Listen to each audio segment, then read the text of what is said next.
Hello. Can you guys hear me? Hello. Yes, we can hear you, doctor. Okay, perfect. So I was just seeing your assessment score, and that was so amazing. And you guys know that this time the assessment is like way changed. We have integrated the histopathological slides, which are going to be tested on your exam day. And these like slides were from NBMEs, and you did so well. And I'm just proud of you. So let's start our new system. As in the roadmap, you can see 2nd March we are going to start our MSK. So today is first day of MSK, right? So we'll be starting with anatomy. And one thing which I want to mention that right after MSK, we'll be starting neuro, right? So a lot of concepts you're going to see in neuroanatomy as well, right? So like these two systems are a kind of integrated system, right? So today we are going to discuss our joints, right? So let me first of all just share my screen.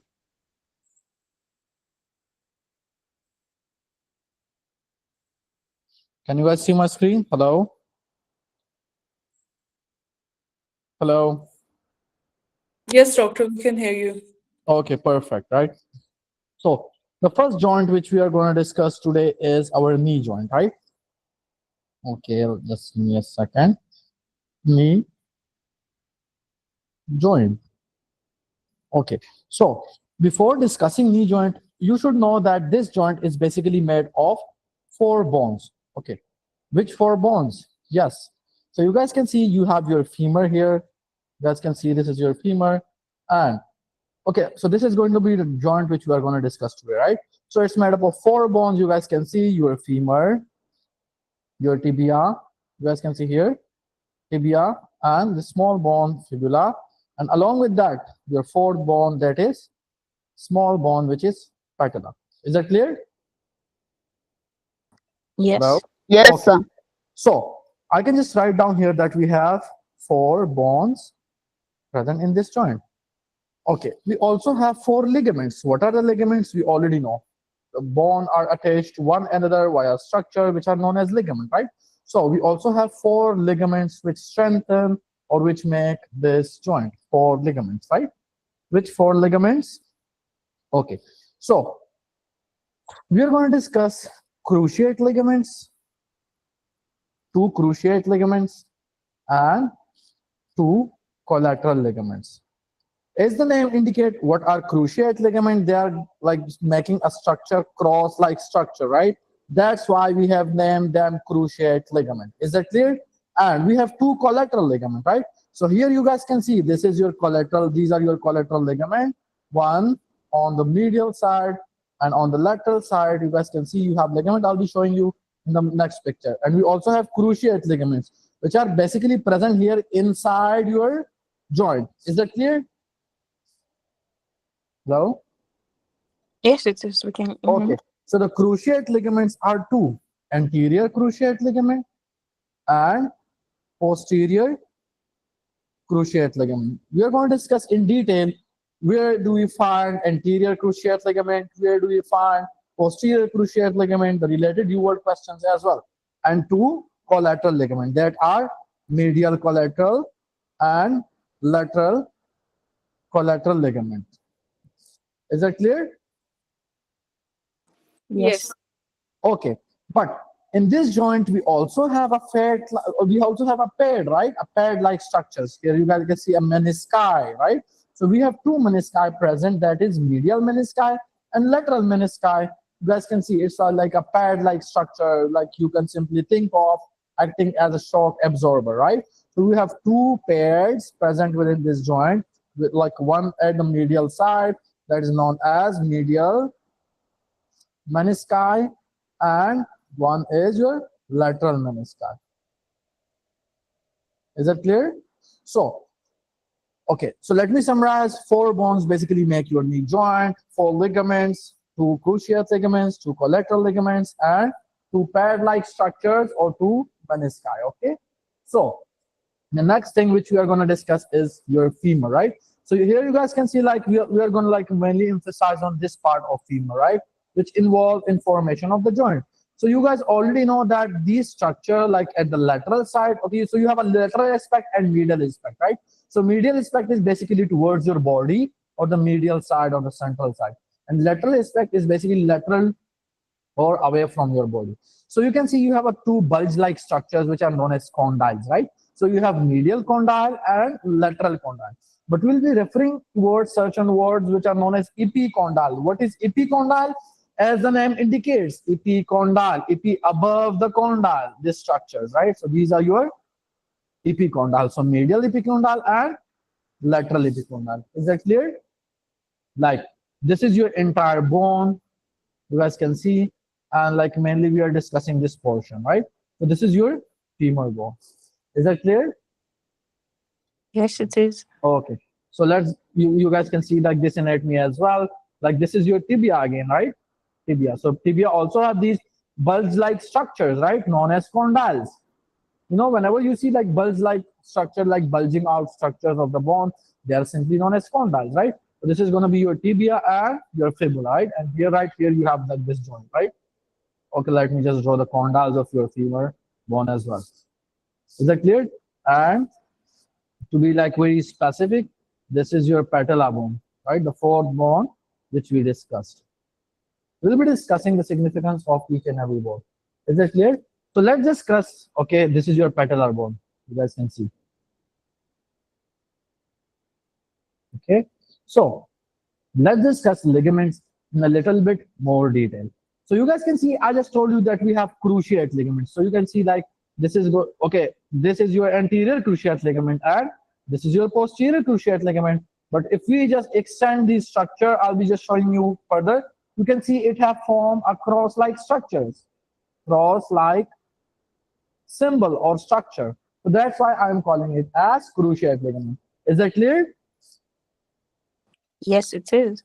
Okay, so you can see the anterior cruciate ligament, like it comes from the back of your femur and attaches anteriorly somewhere here in the tibia, right?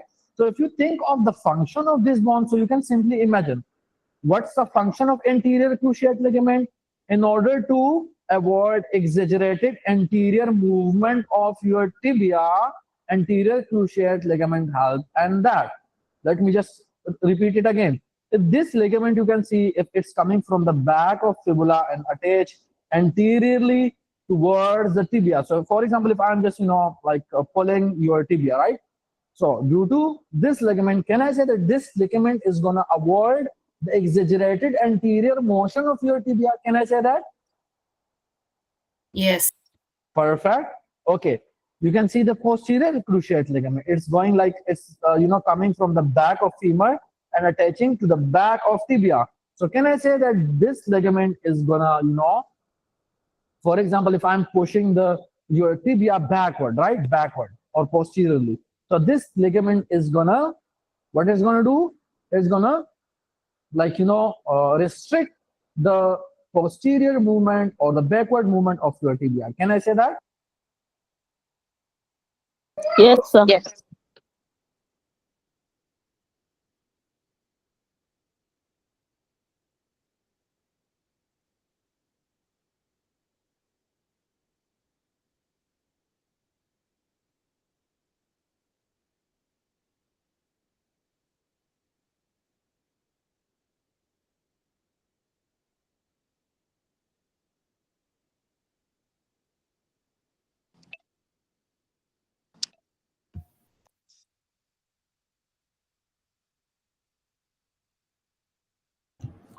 Doc, we cannot hear you. Exactly. I was wondering if it's just from my side. His micro, I cannot hear anything. Yeah, like that's what I thought too. Same. I was wondering if my connection. Dr. Ahmed?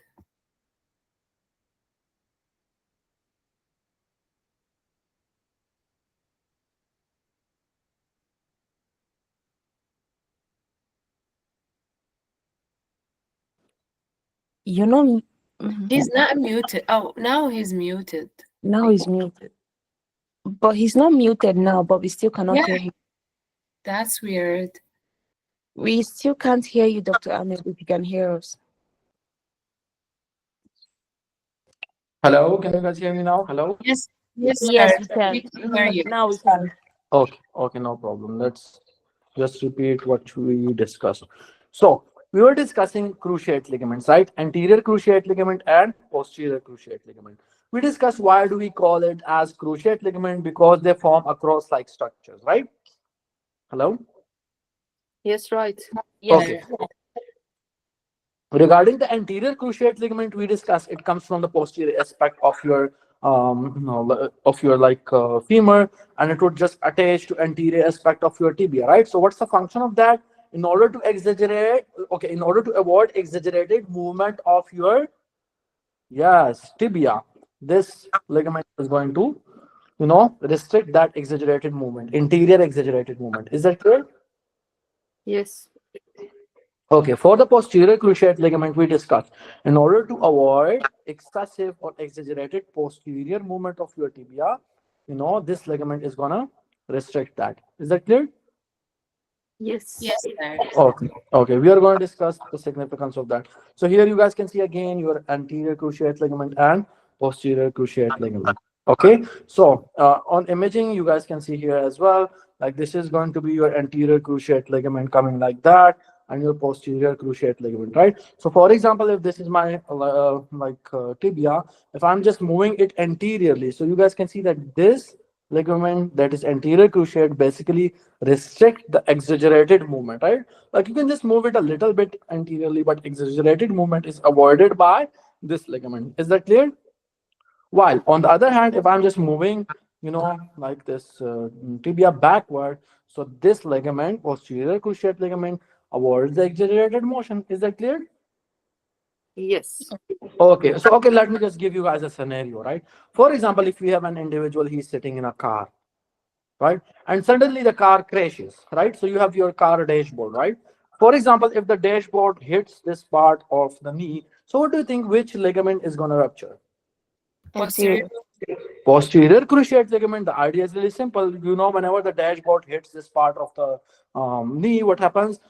In this case, you are just moving the tibia backwards. So all of the impact is going to be experienced by your posterior cruciate ligament, and it have increased chances of rupture.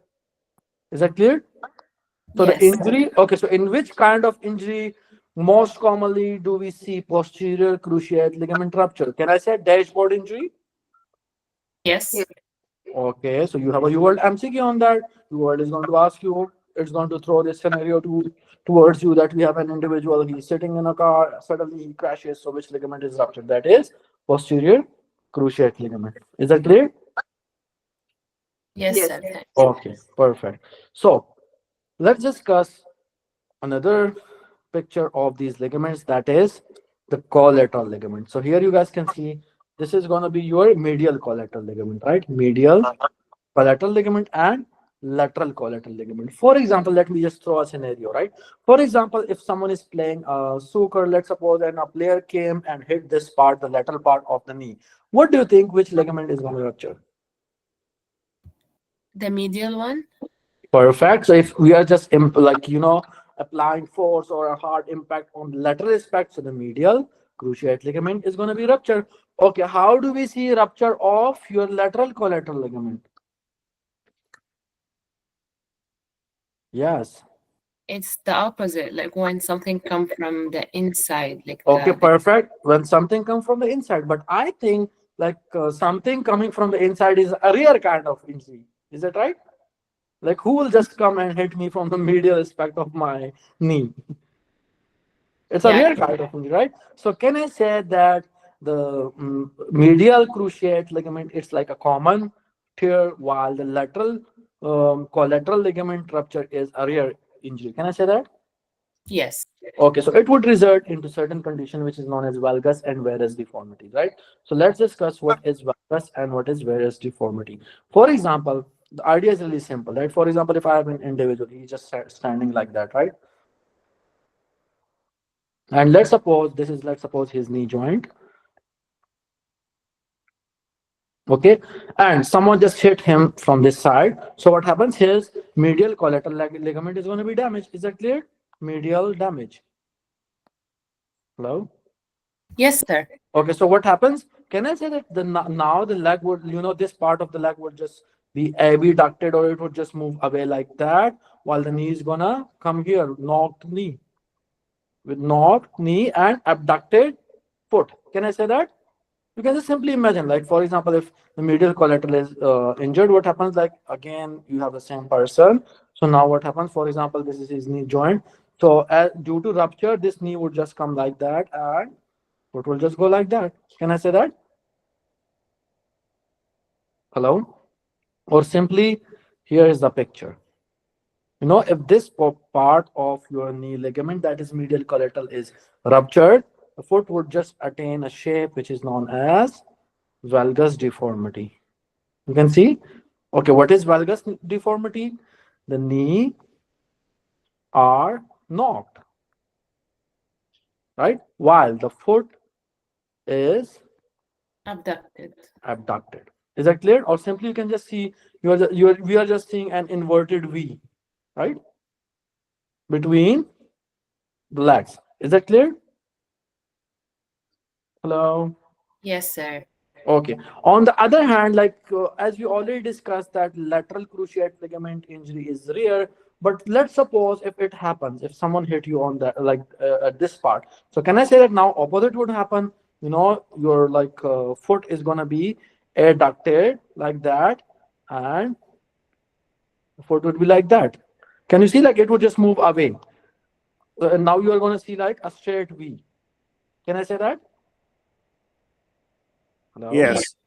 Okay, so what's the name of this deformity? Varus or board leg deformity, right? Varus deformity. Is that clear? Yes. Hello? Okay. So let's just come a little bit down. You guys can see here that again you have your medial collateral and lateral collateral ligament. Let's discuss the next picture. You have your posterior cruciate and anterior cruciate, and these are the collateral ligaments which we are discussing. Is that right? Okay. So let's discuss our next picture, that is menisci, right? So we also discussed, okay, we already discussed anterior cruciate, we discussed posterior cruciate ligament, we discussed medial collateral ligament, we discussed lateral collateral ligament. We also know that we have certain pads like structure that are menisci present within the joints, right? You have your medial menisci and your lateral menisci. So they are simply like crescent shaped pads, and they're made up of cartilage or fibrous tissue, right? And they're basically present between tibia and femoral condyle. Is that clear? Yes, sir. How do we see damage, or in which condition do we have damage to these menisci? Yes, anyone who want to answer this question? Hello? Rotational injury. Okay, rotation, like for example, if someone is standing on his foot and suddenly he changes his direction, or he rotates this joint within, while his foot is in pivoted condition, right? So it can damage the your menisci. Is that clear? It will just give you damage or rupture of that menisci. And how would we see what would be the outcome of that damage, or the knee injury, right? So in knee injury, you guys are going to see swelling, there will be instability, and the individual will complaining that if either his knee is giving out, or he's losing his knee. So there would be a kind of sensation which this individual is going to feel in knee injury. So you can clearly see, we'll be seeing like swelling, instability, this individual cannot walk. Is that clear? Are you guys following me? Hello? Yes. Yes, sir. Okay. Okay, perfect, right?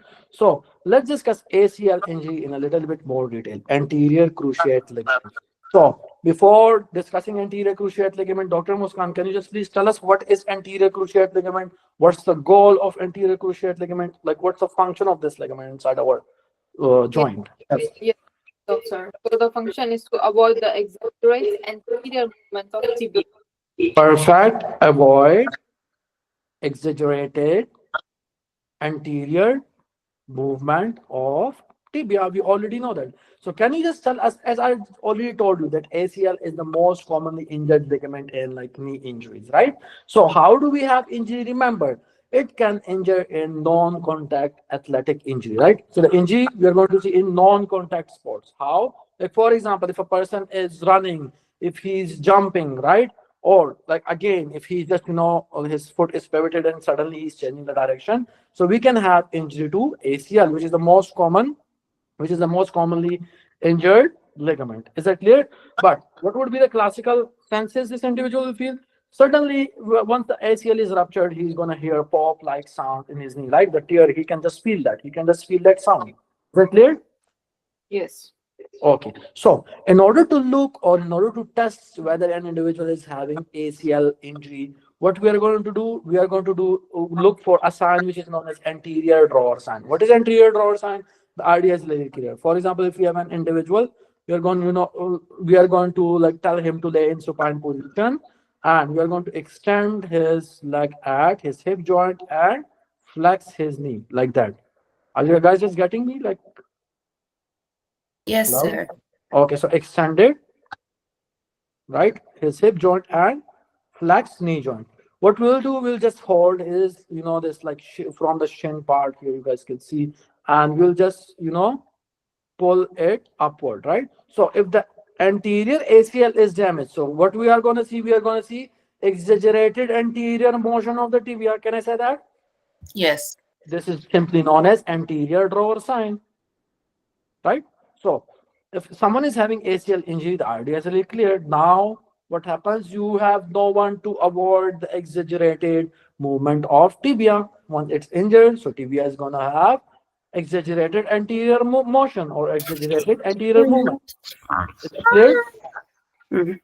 Doctor has fixed your mic. Hello. Okay. So this is basically known as anterior drawer sign, right? And another test which we use for that is Leishman test. What is Leishman test? The idea is very simple. Instead of like keeping 90-degree angle, you can just keep a 30-degree angle, and then you can just move your tibia anteriorly. Again, you'll be seeing what? Exaggerated anterior motion of tibia, which suggests anterior cruciate ligament injury. Is that clear? Yes. Okay. So for posterior cruciate ligament, we discussed what is the function of posterior cruciate ligament. Yes, Dr. Kenana, can you just please tell us? Prevent the extent, like I would say the extra, Exaggerated yeah, like posterior movement. posterior movement, right? So how can we have PCL injury? We discussed dashboard injury. For example, your word MCQ, a person sitting in a car, suddenly his car crashed. What happens? His knee, strikes the dashboard. So what happens? Now the PCL is going to damage. For that, which test are we going to do? Again, posterior drawer test. What is posterior drawer test? Just push this individual in same direction, and now instead of moving tibia anteriorly, you just move it posteriorly. So we will be seeing exaggerated posterior movement of tibia. Is that clear? Hello? Yes. Okay. So there is basically a triad which is known as unhappy triad. So what is unhappy triad? Here you guys can see. Unhappy triad basically refer to like whenever we have lateral, here you guys can see. For example, if you have a player, right? He have a strike from the lateral side, right? So if someone, just, like kick him on the lateral aspect of his knee, what happens? You are going to see tear of three things, right? Three things, remember. Anterior cruciate ligament, which is the most common one, right? So in this triad, three things are going to be damaged, right? Anterior cruciate ligament, we already know that. Yes, what else? Medial collateral, right?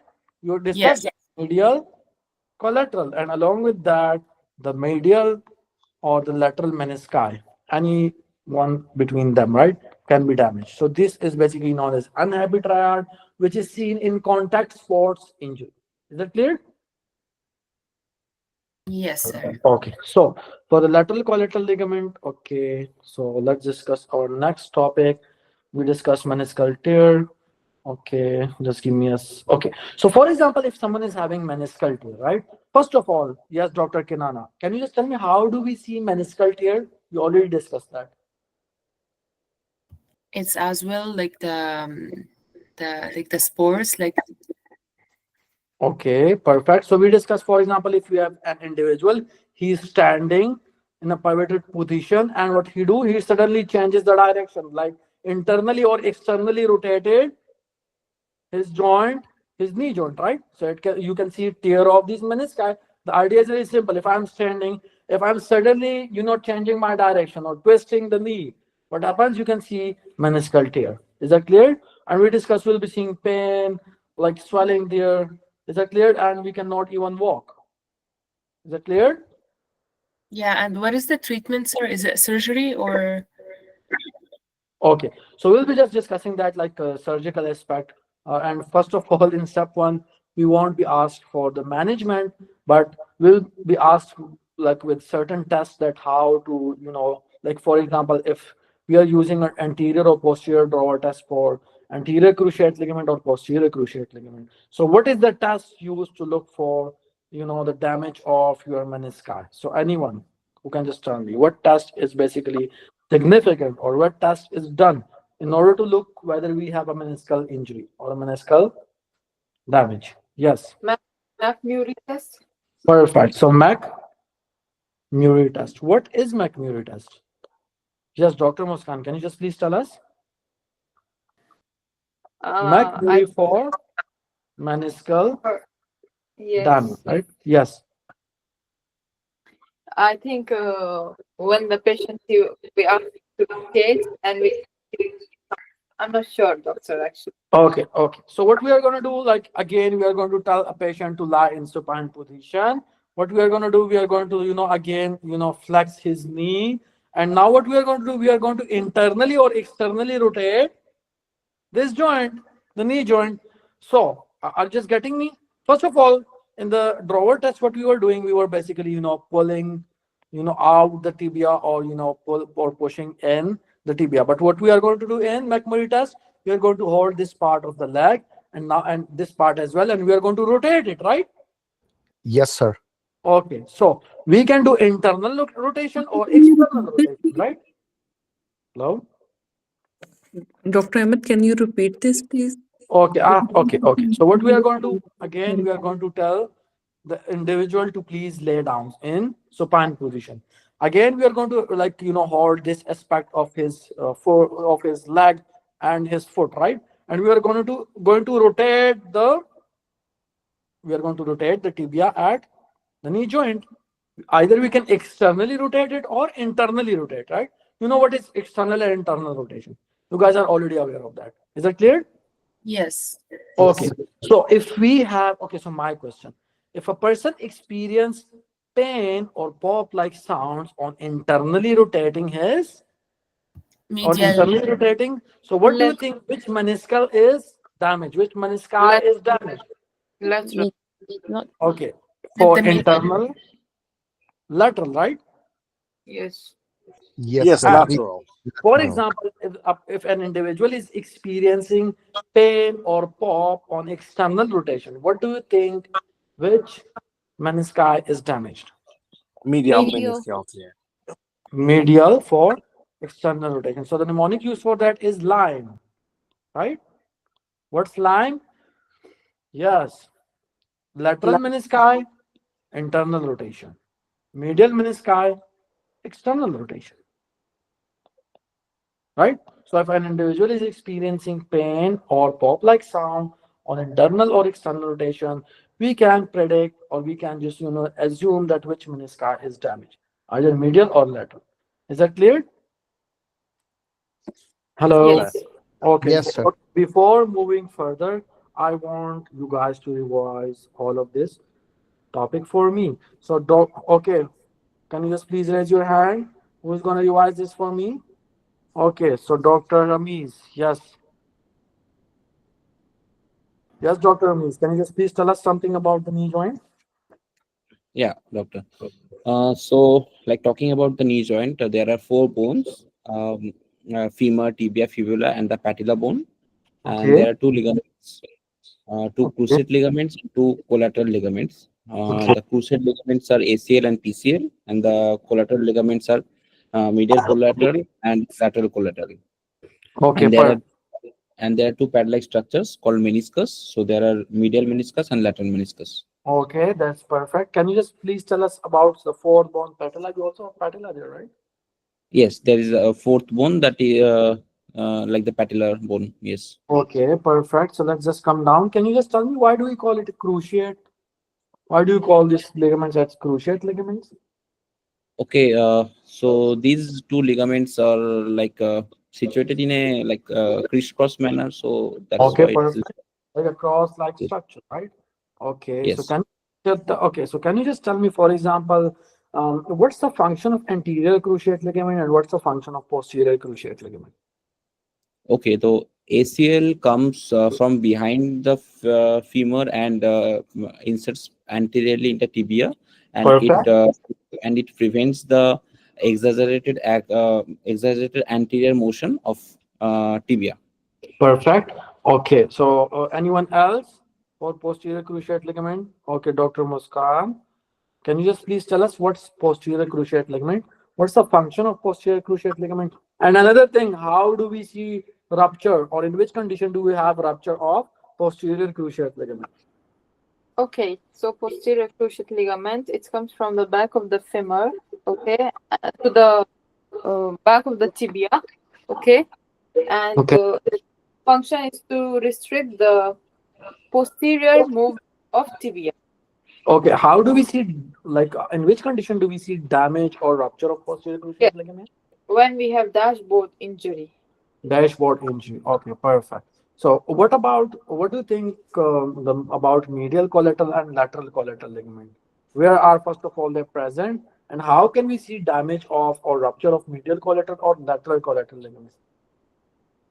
Okay, doctor. So for the medial, yes, for the medial collateral ligament, it is present toward the medial side of this joint. Okay, Okay. and this is tear off when we have injury in the lateral. Okay. Okay. Okay. So, can you just please tell me something about valgus and varus deformity? What is valgus deformity? What is varus deformity? In which condition do we see valgus and varus deformity?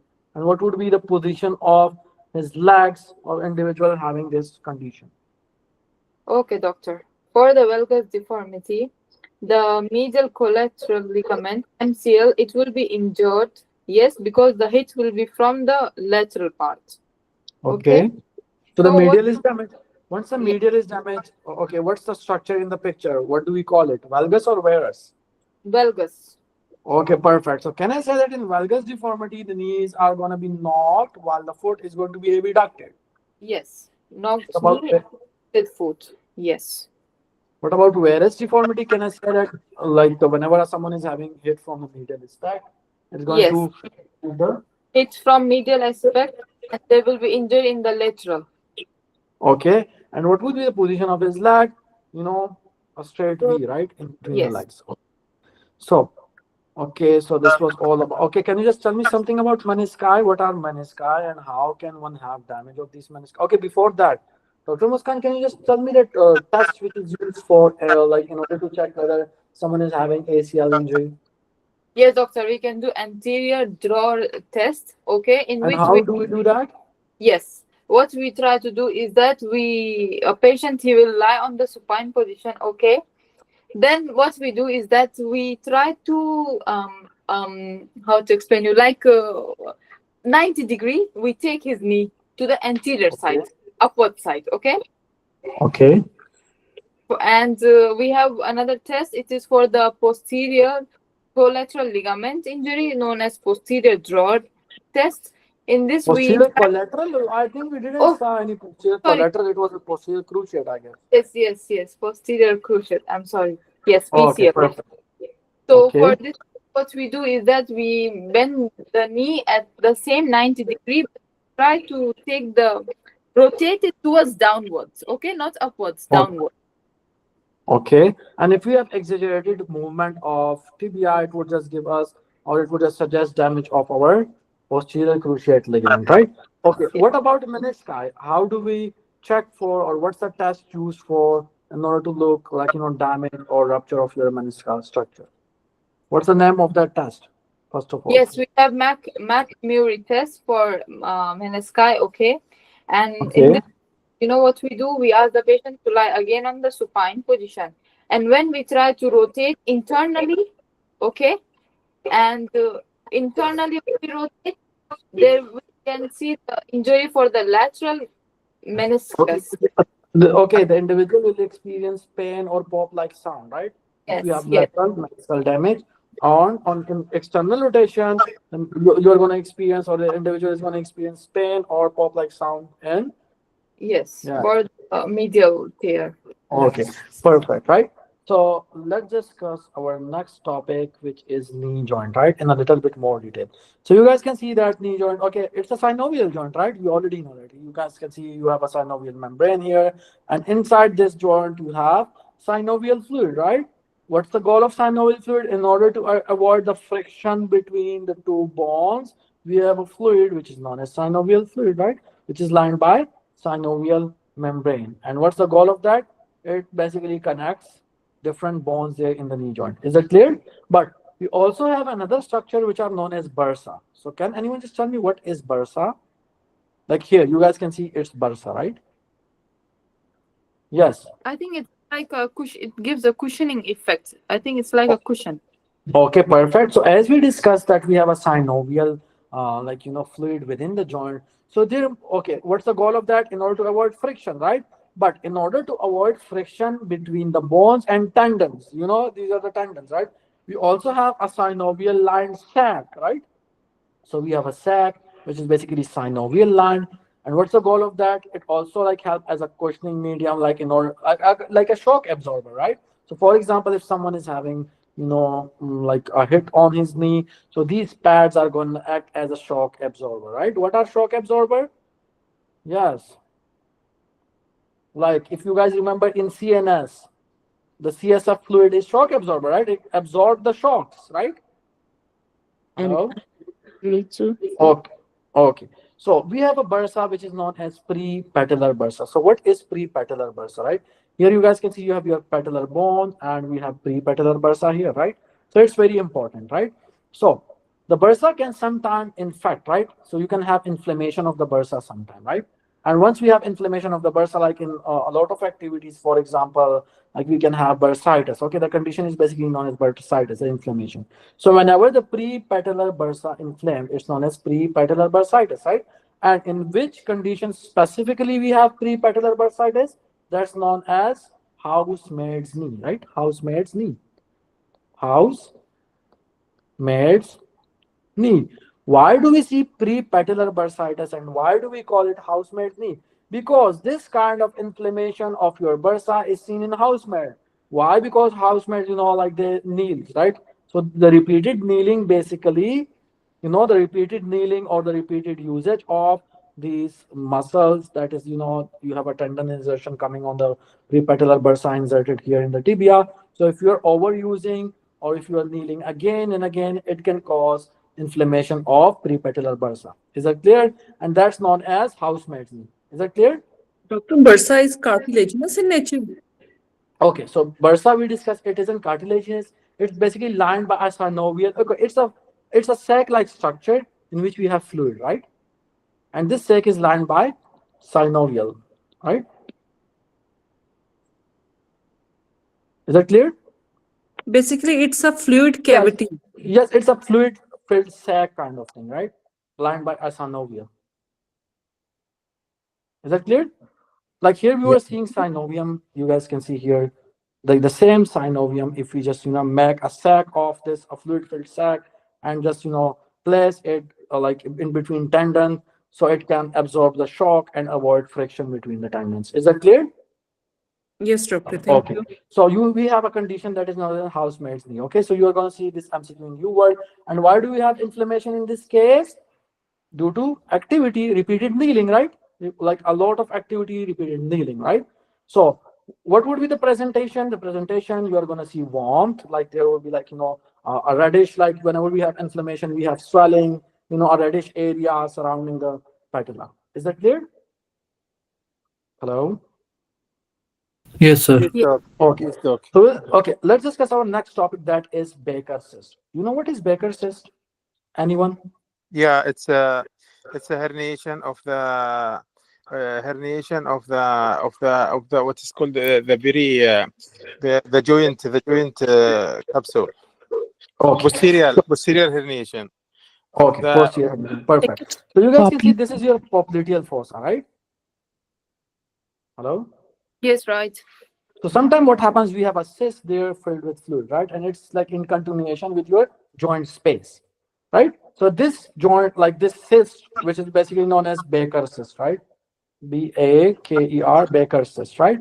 So this Baker cyst basically is present in the posterior aspect or in the popliteal fossa, and it is in continuation with your joint, right?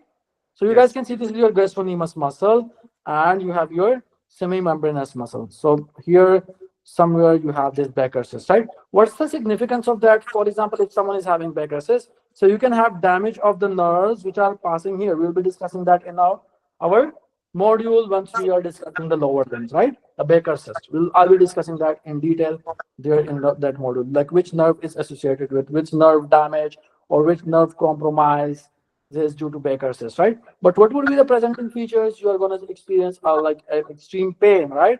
Which basically resembles DVT. If you guys remember, deep vein thrombus, right? One of the side of DVT was popliteal vein, if you guys remember, right? Is that clear? Yes. Okay, so sometimes, for example, like you can, like think of whether an individual is having DVT, but on imaging, once we just look, we can have a fluid-filled cyst present in the popliteal fossa, right? Hello? Okay, so on imaging, like it's going to appear as a cyst here. So this is basically known as Baker cyst, right? You guys can see your Baker cyst. Okay. So can you repeat it once? Okay. So sometimes, as doctor told us, that it's basically herniation of the joint space, right? So sometimes we can have a cyst-like structure present in the popliteal fossa, right? Cyst-like structure in the question, whenever you see like we have an individual, he have extreme pain, like in the popliteal region and the popliteal fossa, and on imaging we found a cyst, right? So sometimes a cyst can develop there, which is known as Baker cyst, right? It can compromise, it can give you a lot of pain, it can resemble DVT, right? But it can also compromise the nerves which are passing there, right? We'll be discussing which nerves in our lower limb section. But till now you should know the name, right? The Baker cyst, and it resembles DVT, right? Where is it present? It's present in posterior popliteal fossa, right? Yes, sir. Thank you. Okay. So on imaging, it would just appear like that, right? You guys can see here.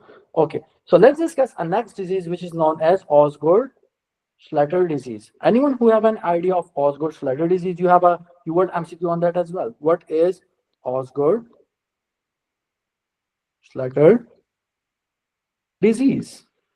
Anyone? I think this is when in adolescence, when they try to go what is this, to go steps in the stair steps, they will have continuous pain. Is it the same, or? Okay. It happens in children, and when there is like a swelling in their tibia. Okay. So basically, okay. So as we know, you guys can see this ligament here. Like you guys can see this is your like quadricep muscle, right? So the tendon which is coming here, you guys can see it passes upon your patellar bone, and it insert here in the tibia on this tuberosity, which is known as tibial tuberosity, right? Tibial tuberosity. Is that clear? Hello?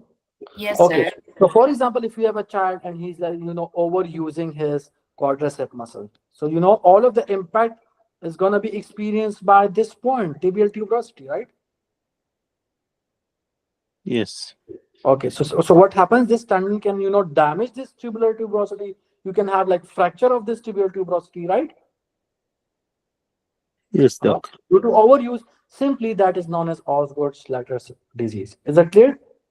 So, child would experience basically pain and swelling. If you have fracture there, it's going to trigger your inflammatory process. So what happens? You are going to experience pain and swelling at the tibial tubercle or tibial tuberosity. Is that clear? Yes. That's simply known as like Osgood-Schlatter syndrome or Osgood-Schlatter disease. Okay, so you should know that. Why do we have that first? It's basically due to overuse, right? Okay, and is that clear? Yes, Can you please repeat the last topic? Okay, no problem. We discussed that the tendon which is coming from your quadricep muscle, it passes upon the patellar bone, right? This is your patellar bone, right? Small patellar bone, and it's inserted on the tibia here on the tibia having a small kind of tubercle or an outgrowth, which is known as tibial tuberosity. Is that clear? Yes, sir. Okay. So the next thing, for example, if you have a child and he's overusing his quadricep muscle, if he's running, jumping, or something, so all of the force or impact is going to be experienced by the small tuberosity. Why? Because the tendon is inserted here, right? Mm-hmm. Okay. So if we have excessive usage of quadricep, so can I say that this small tubercle can damage or it can be fractured? Hello. Yes. Okay, so the fracture of this tibial tuberosity is simply known as Osgood-Schlatter disease. Is that clear? Hello? Yes, clear. Okay. So the next topic which we are going to discuss is patellar fracture. So what is patellar fracture? As the name indicates. For example, if this small patellar bone gets fractured, so what's going to happen? Like it's a extreme condition. Why? Because simply you can think of that for the insertion of this quadricep muscle, which is a big muscle, right? You like all of the forces which are coming, it have to come down, and pass through this small bone because the tendon is passing here, right? And then your lower leg is going to, Hello? Can you guys hear me? Hello? Yes. Yes. Okay. Yes, sir. So we were discussing patellar fracture. So we discussed that this quadricep tendon is basically like, coming, the tendon is coming and it moves over the patellar bone and then it is inserted here downward at tibial tuberosity. So for example, if we have fracture of this small bone, so all of the forces which are basically coming here and, toward lower leg, what's the goal of your lower legs and legs? For example, all of the forces are, equally distributed, right? It's equally distributed in your leg. You already know that, right? So for example, if this patella get ruptured, so now the forces won't go to the lower leg, right? You cannot redistribute the strain or the forces to your lower leg. Is that clear? Hello? Yes. Yes, Yes. sir. Okay, so on the first place, how can one get patellar fracture? The idea is really simple. Due to trauma can, damage your patella. And what would be the signs and symptoms? The idea is really clear. You're going to see swollen and painful knee. A person cannot walk. He cannot stand against the gravity. Why? Because you do not have this medium which priorly was transmitting the forces equally to your lower leg. So a person cannot, stand against the gravity. How to diagnose this damage or how to diagnose this fracture? X-ray, right? So in the X-ray, you'll be clearly seeing a fracture of patellar bone. Is that clear? Yes, doctor. Yes. Okay. So with this, we have ended our knee joint and we'll be discussing our shoulder and elbow joint, right? So, but I want someone to revise this for me, right? So we left here, here, right? Okay. So who is going to revise this for us? Please raise your hands. Okay. Dr. Shafi, can you just please tell us something about the synovial cavity, the synovial joint and things, please? Yeah, the synovial cavity is fluid with the synovial fluid, which make as absorbing for the pressure force. Okay. Okay, and usually there will be yeah. Okay, there. Okay. So can you just please tell us what is Bursae? Bursa is like a structure that help to reduce the friction force of the tendon over the joint itself. Okay, perfect. So can you just tell me that we have a condition which is known as prepatellar bursitis, right? Or the bursa in front of the patellar bone get infected or inflamed. So how do we have that, and what's the other name used for that? Yes. This related to increase the overuse of the tendon over that bursa, which lead to the Okay. inflammation So of can you the just bursa. tell me what is okay? We just Yeah, okay, perfect. So we it's called. discuss a condition that is known as Baker's cyst. So can you just please tell me what is Baker's cyst and how do it resemble DVT and Like, what problems can it cause?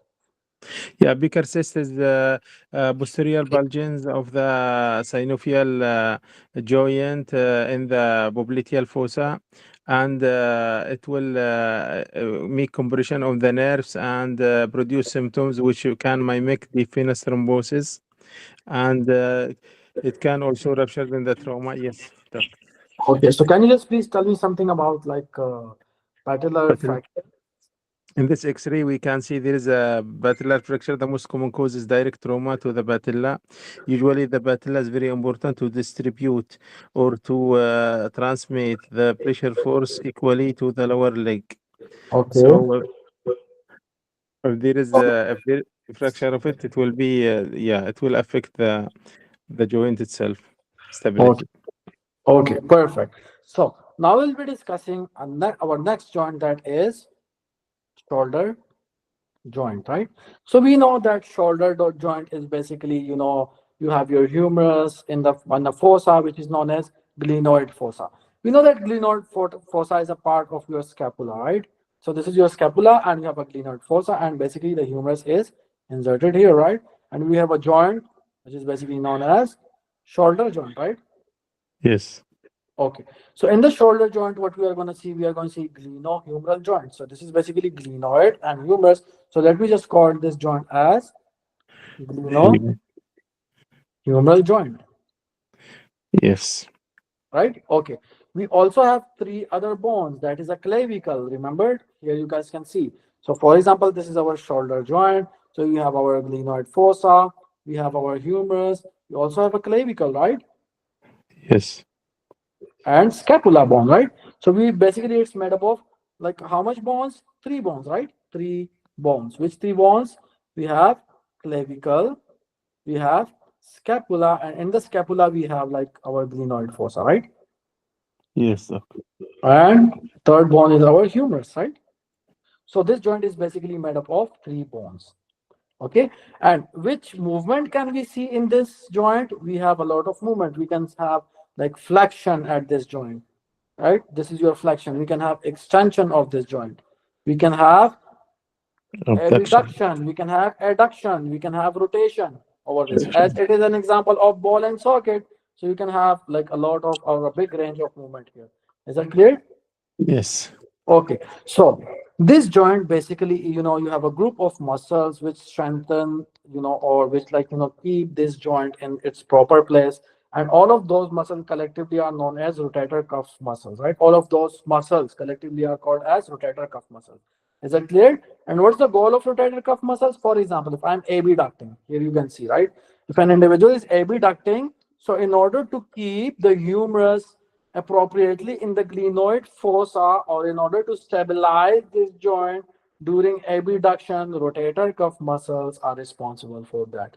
Is that clear? Yes, doctor. Okay, so can you just tell me which muscles? Okay, so we have rotator cuff muscles. What's the goal? The goal is to stabilize the joint, especially during abduction, right? Yes. Can you just tell me the group of muscles which contribute in formation of your rotator cuff muscles? I And the can. mnemonic for that is SITS, right? Sits, yeah. Okay, so you have your supraspinatus, your infraspinatus, your subscapularis, and yes, teres minor, right? Yes. Okay, so let's discuss what is supraspinatus. As the name indicates, supraspinatus, or above the spine. So what do we mean by supraspinatus? So you guys can see here on the scapula, you have a bony, a process which is basically known as spine of scapula. Is that right? Yes. Okay, so we're discussing supraspinatus, right? Supraspinatus. So this muscle is, present above the spine. So this you can see, it's a supraspinatus muscle. Is that clear? Yeah. Okay, what's the goal of this muscle? The goal of this muscle is abduction. Is that clear?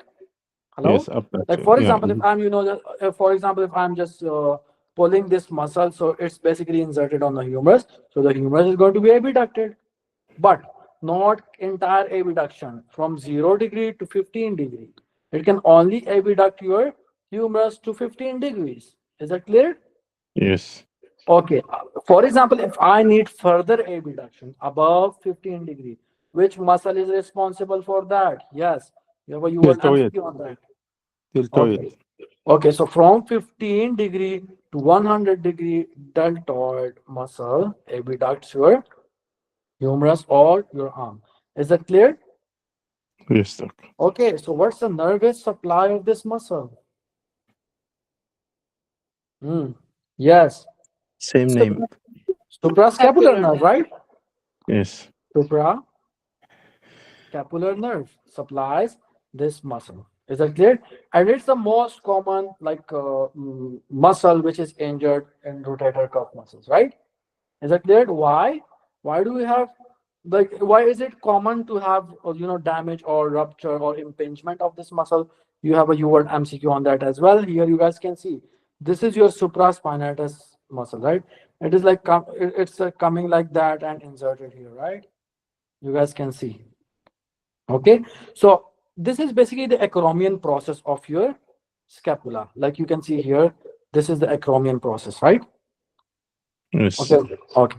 So what we can see that, for example, if a person is abducting, so what happens as this individual abduct, you can see this space between the head of the humerus and acromion process is going to be becoming narrowed, right? So the tendon of this muscle can be impinged. Can I say that? Or it can be compressed during abduction. Can I say that? Yes. So between the acromion process, here you guys can see you have your acromion process. Okay. So the tendon of this muscle can be compromised or impinged. That's why the common cause or the common injured muscle or the common impinged muscle, the tendon of muscle in the rotator cuff is basically supraspinatus. Is that clear? Yes, doc. Okay. Yeah. In which individuals we are going to see impingement or compromise of this muscle tendon? Those who are like swimmers, right? So swimmers basically use this joint a lot. So that's why there is increased chances of compression or impingement of this tendon. Is that clear? Yes, doc. Okay. So this was about supraspinatus. Okay. In order to look for the activity or in order to look whether we have, damage of our or you have impingement of the tendon of supraspinatus muscle, which test do we perform? Yes. Empty full can test. Okay, empty or full can test. So can you just tell me what is empty or what is full can test? How can you just tell me that your supraspinatus muscle is, compromised or damaged? Yes. Hello? Hello? Anyone who can just tell me what is empty and full can test? Guys, what happens today? Don't know, sir. Okay, so what we do in empty and full can test, basically the arm is extended or abducted at 90 degree, right? So for example, if you have an individual, he's standing here like that. Okay, let me just draw it. If you have an individual and we want to look whether his supraspinatus muscle is compromised or impinged, or if it's damaged or if it's ruptured, we are going to use a test which is known as empty or full can test, right? So in this, the arm is basically extended or abducted at 90 degree, right? And for example, if this individual is having a cane is in their hand, we are going to tell him either to empty this cane and now rotate his arm at 90 degree, right? Hello? Yes. Okay, or what else we can do? The examiner can simply push his hand upward or downward, right? So if he's experiencing pain, it's going to tell us that yes, so supraspinatus muscle is injured. Is that clear? Yes, doc. Yes. Abduct your hand 90 degree, like empty the cane. If you have a cane, just empty it, right? So what happens? This emptying, basically you're rotating your hand. If a person experiences pain, it would just tell us that supraspinatus muscle is injured or ruptured. Is that clear? Yes, doc. Okay. So the next muscle which we are going to discuss in our rotator cuff muscles is your infraspinatus. So as the name indicates, again, this is What your, about full can test? sorry. Full can test. Okay. So like the idea is really simple. Either just tell this individual to hold the can, empty it, right? Empty it. Or if you have a full can, what you are going to do, the examiner is basically going to push his hand down with a full cane, right?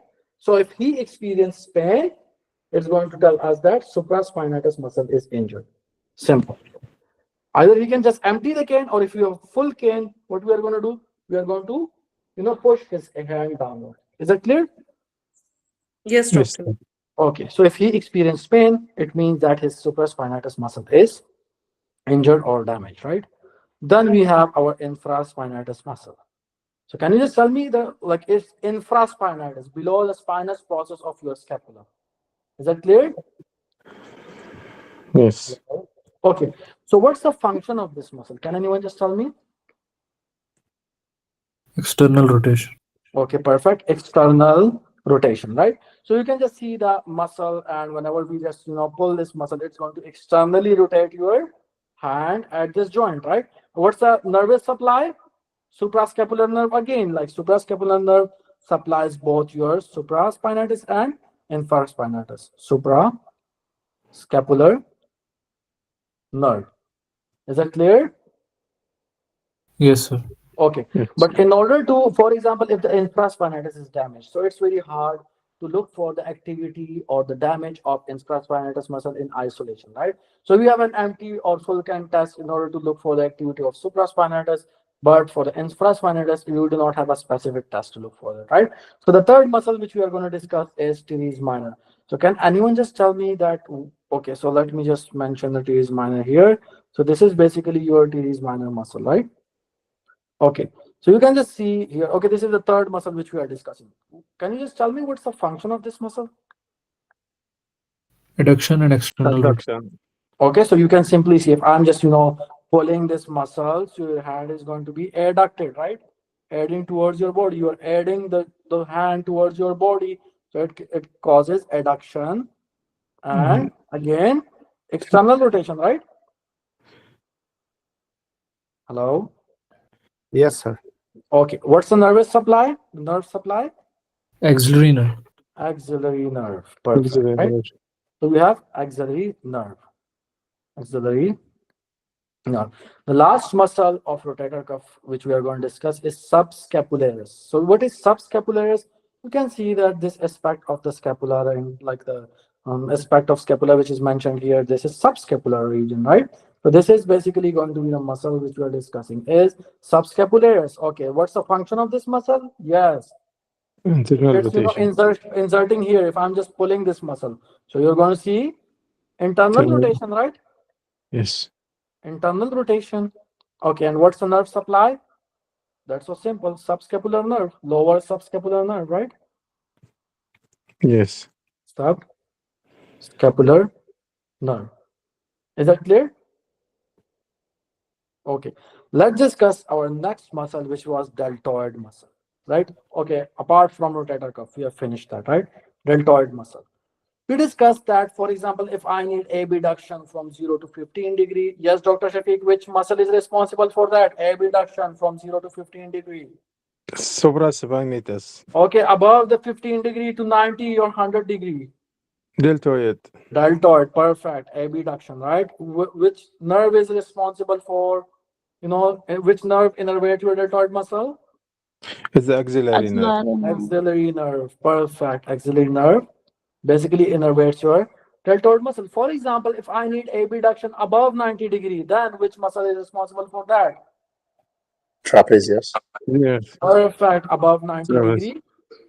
Trapezius and serratus anterior. You know what is serratus anterior muscle? Like muscles here on your, starting from the ribs and innervating there, right? Okay.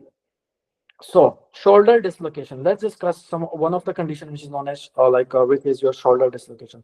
So for example, if someone is having a dislocated shoulder, okay, so let me just give you a scenario.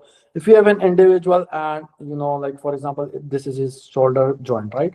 Your glenoid fossa, your humerus, okay, like that. For example, if this joint is dislocated anteriorly, you have anterior dislocation of humerus in this joint. So what do you think, which nerve is going to be damaged? Yes, one of your U-word MCQ. Axillary. Okay, anyone else? Hello? If we have anterior dislocation of humerus in this joint, which nerve is going to be damaged? One of your UWorld MCQ, they are going to ask you straightforward. Long Hello? thorax. Axillary, perfect. That was your axillary. Okay, so axillary nerve is going to be damaged. If axillary nerve is damaged, so what would be the presentation? Yes, anyone. If you have damage of axillary nerve, so which muscles do axillary nerve supply? Yes. There will be, we will lose the Deltoid. contour of the deltoid. We will lose the contour, the shape, the Okay, round so the shape of the control deltoid. of deltoid is lost, so it means we won't be having abduction. If the abduction isn't there, so can I say that the arm would be adducted? Yes. Okay. Abduct. What about another muscle which your axillary nerve supply, which we discussed? Hello? Teres minor. And what was the function of teres minor? Internal rotation or external rotation? External rotation. External. Internal or external? External. Okay, so we are going to see like arm being abducted. Okay, in which kind of individuals we are going to see like this dislocated anterior dislocated, a shoulder or anterior dislocation of the humerus? In which kind of sports activity or individual we are going to see it? We can see it in the rough sport like Like in rugby. football, for example, if someone is tackling another football, like his opponent, so we can have anterior dislocation. For example, if someone is hitting a baseball, right, and he can also get like this kind of damage. Is that clear? Yes. Okay, so this was all about our two joints. So let's have a little bit overview, and we're going to discuss the next joint. Like we are left with two other joint. Tomorrow we are going to discuss that. Right, as the time is finished. So let's review this, and then we'll be moving forward. Right. Like MSK is a kind of memorization. I personally do not like this subject which have like pure memorization, but anyhow, we're going to discuss it again. Okay, so can you just please tell me which bones make your shoulder joint? Yes, anyone please raise your hands. Okay, Dr. Muskan, can you just please tell us? Yes, doctor. So it has total 3 bones: clavicle, glenoid fossa of scapula, and humerus. Okay, perfect. Which muscles basically keep them in their fixed location, especially during abduction? We have rotator cuff muscles. Okay, for Okay, perfect. abduction. Can you just tell me the different muscles which these group of muscles individually, which muscles just form the rotator cuff muscles? Yes, doctor. So we have supraspinatus muscle. Okay, it's gonna abduct from 0 to 15 degree. Okay, and innervated by suprascapular nerve. After that, we have infraspinatus muscle. Okay, this muscle innervated by suprascapular nerve as well, and it rotates the arm but externally.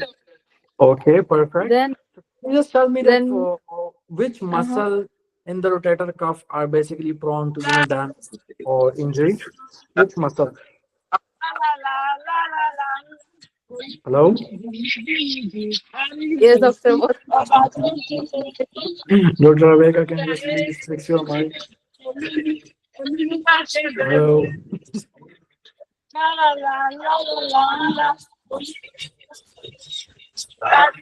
Hello?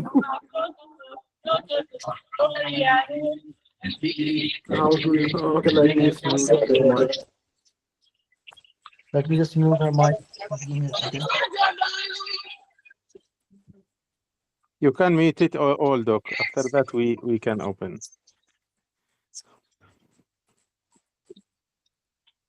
Okay, so today I just came to know that why you guys are whenever I ask you a question, so you didn't respond.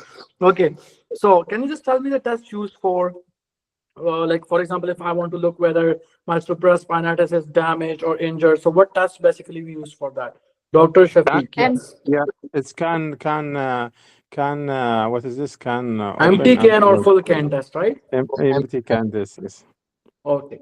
So can you just tell me the other two muscles, Dr. Shafiq? One was your supraspinatus, infraspinatus, and